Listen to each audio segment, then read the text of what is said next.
Magandang hapon sa inyong lahat. Bago tayo magsimula ay nais ko munang magpakilala. Ako si Binibining Sara de los Santos, ang inyong guro sa Filipino. Sa ating pagsisimula ay nais ko munang mag-attendance muna kayo sa ating routinary board na sinend po ang link sa comment section, gayon din sa inyong mga GC. Ayan, meron na po tayong dalawang mag-aaral na pumasok. Sa mga iba po na hindi pa napag-attendance, fill up na po kayo sa ating registration, gayon din sa ating attendance. Nakapag-attendance na po ba ang lahat? Kapag nakapag-attendance na po, mag-send lamang dito ng heart na emoji.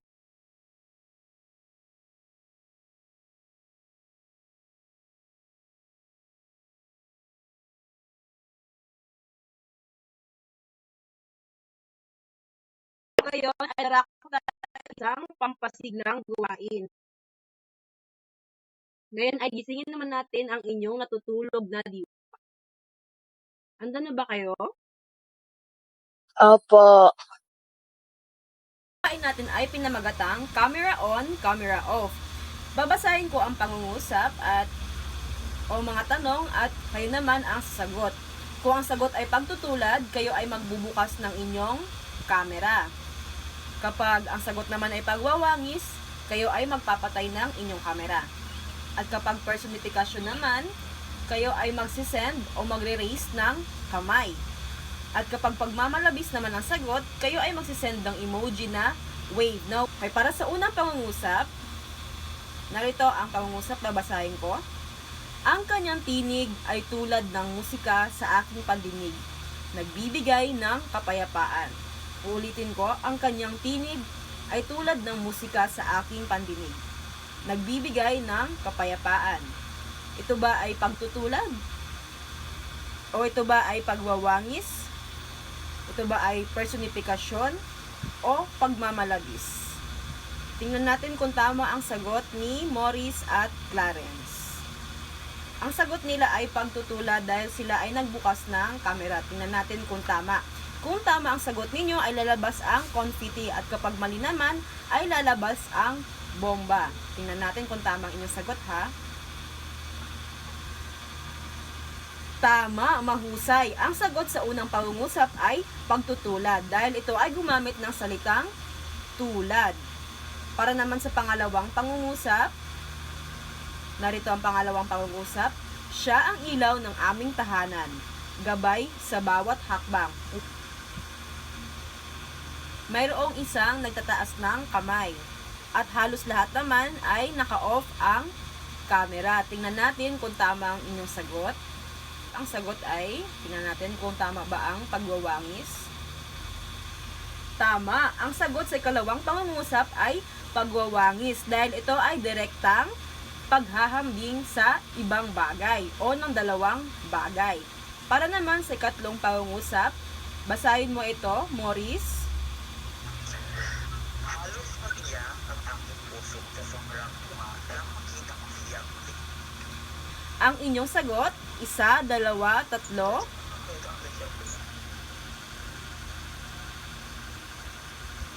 Tingnan natin kung tama ang inyong mga sagot. Ano kaya ang tamang sagot sa ikatlong pangungusap?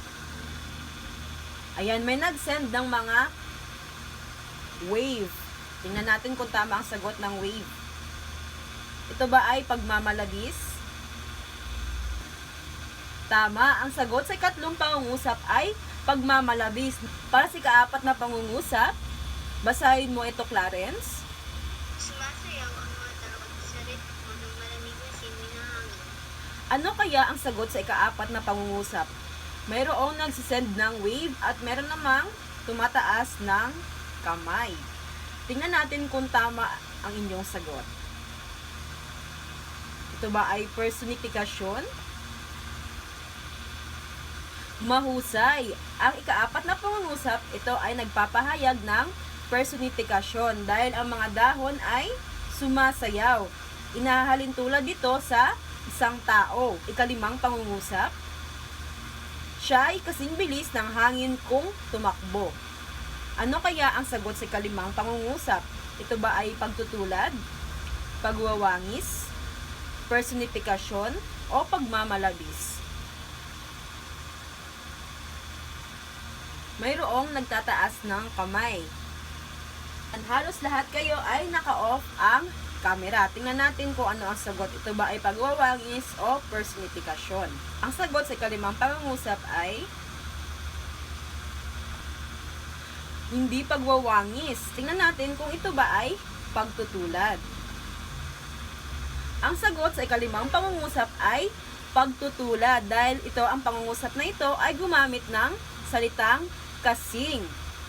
Upang palawakin naman ang inyong kaalaman sa mga uri ng tayutay ay may inihanda akong presentation.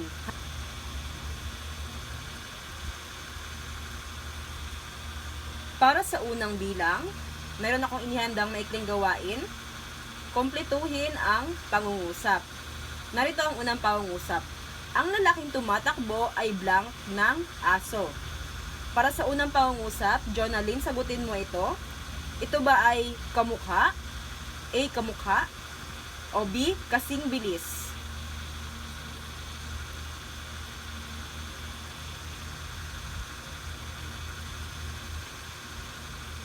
Jonalyn, nandyan ka pa ba? I'll be using my, gagamitin ko yung cellphone ng kapatid ko para mag-answer. Sige po. Ang sagot ko po ay kasing bilis. Ano po? Kasing bilis po, ma'am. Tingnan natin kung tama ang iyong sagot. Ito ba ay titik B o titik A? Mahusay. Ang sagot ay kasing bilis. Ang lalaking tumatakbo ay kasing bilis ng aso. Para naman sa ikalawang bilang, Mori, sagutin mo ito. Siya ay isang blank sa ganda. Ito ba ay anghel o tao?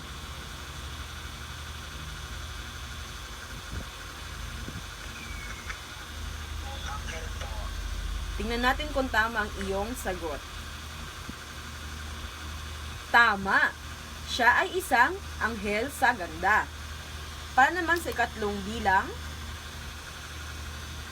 lumabas na ang sagot. Narito ang pangungusap, maging ang langit ay blank dahil sa nangyaring trahedya. Ang sagot ay lumuha. Ano naman kaya ang pag-aaralan natin ngayon? Meron ba kayong ideya kung ano ang pag-aaralan natin ngayong hapon? Kung wala, ay magpatuloy na tayo.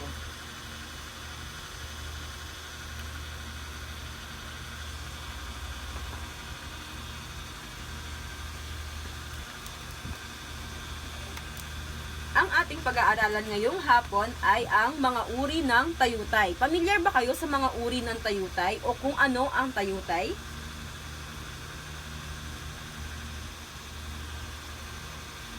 Kung hindi pa ay ating kilalanin kung ano-ano nga ba ang mga uri ng tayutay. Una ay ang pagtutulad o simile. Ito ay ginagamit sa paghahambing ng tao, bagay at pangyayari.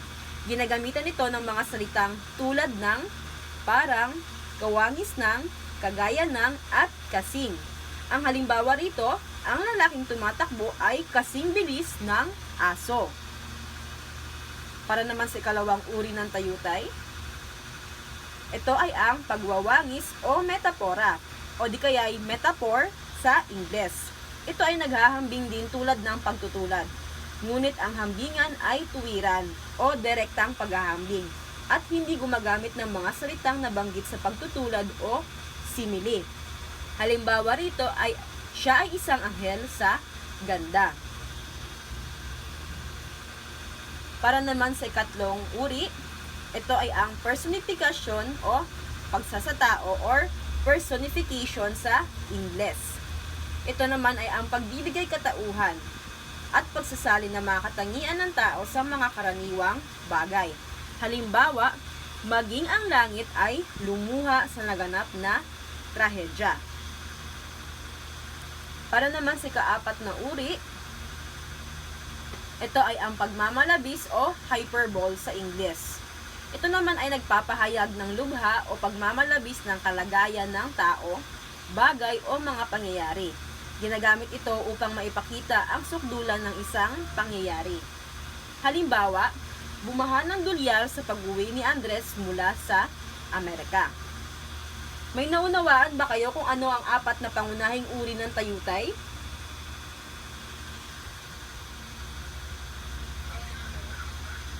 Mahusay kung ganon. Marami pang uri ng tayutay, ngunit ito lamang ang ating pagpupukusan o pagtutuunan ng pansin ngayong hapon. Ngayon naman ay sagutin natin ang isa pang maikling gawain. Ito ay ang pak o bet. Sabihin nyo lamang kung pak kung tama ang sagot at bet naman kung mali. Para sa unang katanungan,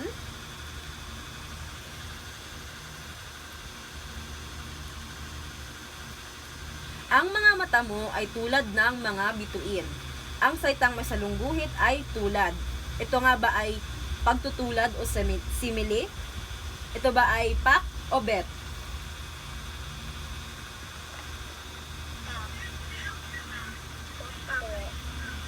Tingnan natin kung tama ang inyong mga sagot. Tama, ang sagot sa unang pangungusap ay pak dahil ang salitang tulad ay pagtutulad o simile.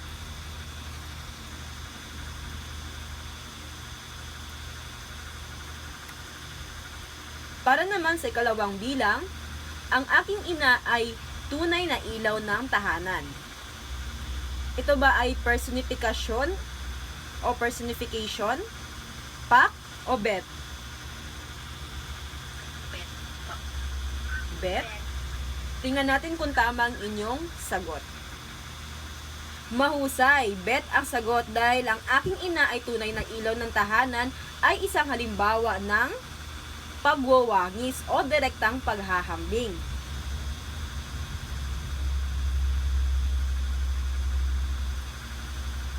Para naman sa huling bilang, ang mga bulaklak ay sumasayaw sa pag-ihip ng hangin. Ang sagot daw ay pagwawangis o metapora. Ito ba ay pak o bet? Bet po. Bet po. Tingnan natin kung tama ang inyong mga sagot. Magaling! Ang sagot ay bet dahil ang mga bulaklak ay sumasayaw sa pag-ihip ng hangin ay isang halimbawa ng personifikasyon. Upang mas palawakin pa ang inyong kalaman ay may inihanda akong maikling educational video patungkol sa mga uri ng tayutay. Panoorin lamang ito gamit ang inyong mata, gayon din ang inyong mga pandinig. Maaari rin kayong mag-take notes bilang key takeaways ninyo sa aralin natin ito.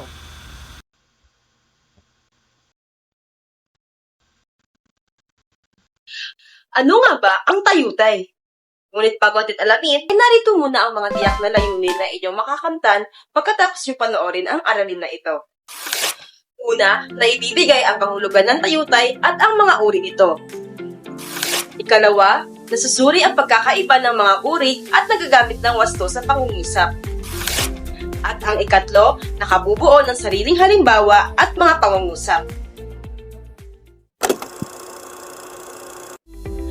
Ang tayutay ay paraan ng pagpapahayag na gumagamit ng malalim, malikhain, at dituwirang pananalita upang mas maging masining, makulay, at epektibo ang mensahe. Sa madaling salita, hindi literal ang ibig sabihin nito, kundi may mas malalim pa na kahulugan na kailangang unawain. Bakit nga ba ginagamit ang tayutay? Una, para mas maging maganda at buhay ang pahayag. Ikalawa, para maipahayag ang damdamin ng mas malalim. Ikatlo naman, para makatawag ng pansin sa mambabasa o tagapakinig. Ngayon ay alamin naman natin kung ano-ano ang iba't ibang uri ng tayutay. Una ay ang pagtutulad o simile sa Ingles. Ito ay paghahambing ng dalawang bagay na gumagamit ng salitang tulad ng, gaya ng, gawangis ng, at parang. Halimbawa, kasing kinis ng seda ang kanyang balat. Ikalawa, ay ang pagwawangis o metapora. Ito ay direktang paghahambing na hindi gumagamit ng mga salitang tulad ng at parang. Halimbawa, ikaw ang araw sa aking mundo. Ikatlo ay ang personifikasyon o pagsasatao. Ito naman ay ang pagbibigay katangiang pantao sa mga bagay, hayop, o ideya. Halimbawa, sumasayaw ang mga dahon sa hangin. Ikaapat naman ay ang pagmamalabis o hyperbole. Dito ay pinalalabis o pinapalaki ang isang pahayag. Halimbawa, bumaha ng dolyar sa pag-uwi ni Christy mula sa Singapore.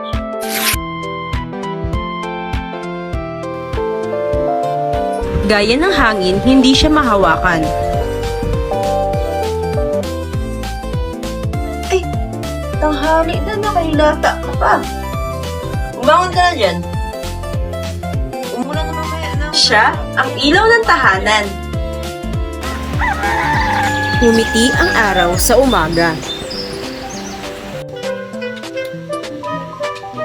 Dalawang bundok na gawain ang dapat kong tapusin. Iyan ay iilan lamang sa mga pangunahing uri ng tayutay. Ito rin ang kadalasang ginagamit sa mga pangungusap o mga pahayag. Kung may natutunan ka sa video na ito, isave mo na para maibahagi mo rin sa iba. Paalam!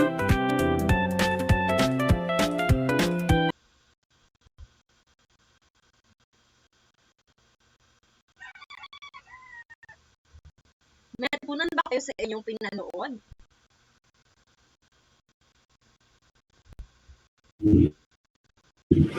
Opo.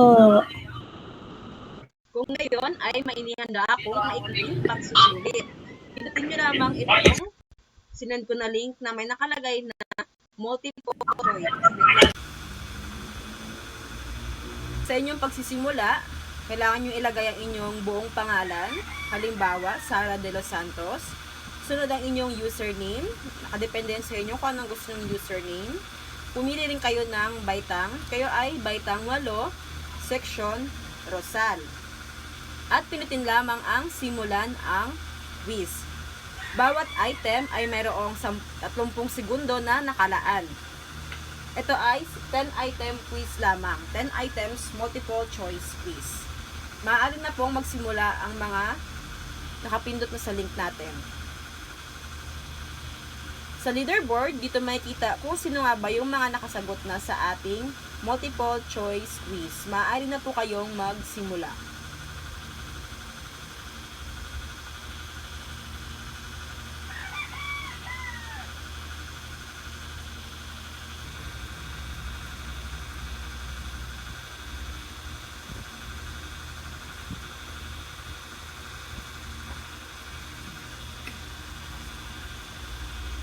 Tapos na po ba lahat mag-quiz? Kung tapos na, ay darako na tayo sa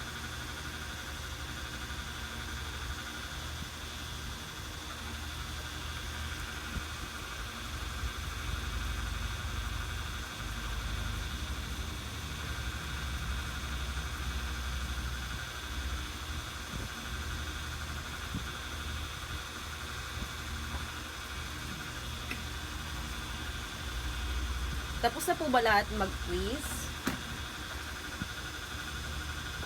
Kung tapos na, ay darako na tayo sa isang paggawa ng sanaysay o essay. Kung tapos na, ay darako na tayo sa isang paggawa ng sanaysay o essay.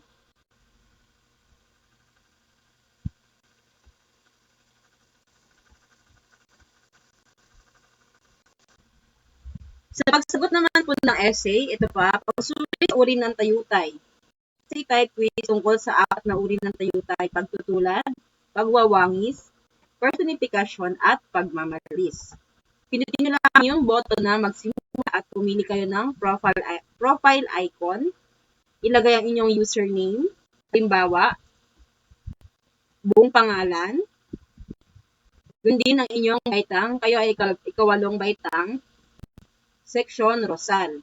At pinutin itong buo na magpatuloy. Narito ang rubric sa pamantayan sa pagmamarka ng inyong essay o sanaysay. Basahin ito ng mabuti. At ang sumunod ay ang panuto sa pagsagot ng sanaysay. Mayroon itong 8 panuto, kaya naman basahin nyo ito upang maayos nyong sagutan ang inyong sanaysay o essay. Meron itong maikling review, pag-unawa sa tayutay. Ito ay 2 review. Ito ang una at ang ikalawa. Ito naman. Paano sumulat ng magandang essay o ng maayos na essay? Bago nyo pipinutin yung simulan ang quiz. Naman sa my quiz, mahigpit po ito ha. Bawal ang copy-pasting, bawal ang AI-generated. Kapag umalis kayo sa mismong website or halimbawa, sumasagot kayo sa number 1 at hindi nyo alam masagot at nag-alt-tab kayo o lumipat kayo sa ibang Windows, babalik sa lahat-lahat, mawawala yung una nyong sinagot o yung una nyong sagot. Kaya kailangan mag-stick lang kayo doon sa kung ano yung sasagutan ninyo. Huwag na kayong umalis o lumipat na ng Windows. Kapag naubos rin po ang oras ninyo doon, babalik din sa una lahat-lahat ng inyong mga sinagot, lahat mawawala. Kaya kahit maikli lang yung sagot ninyo, kung tumpak naman, mataas yung score o yung puntos na makukuha ninyo.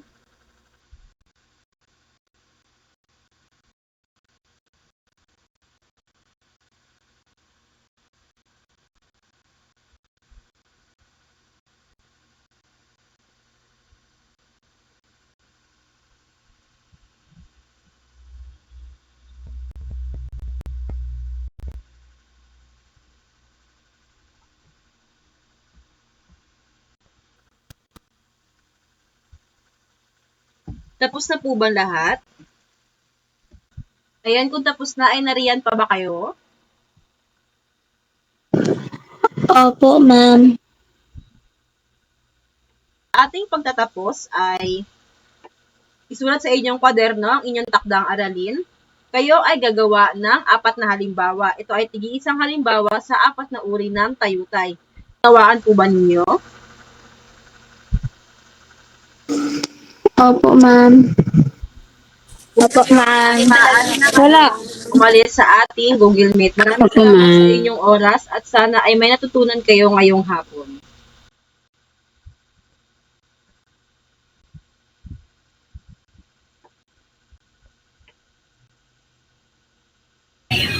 Thank you po, ma'am.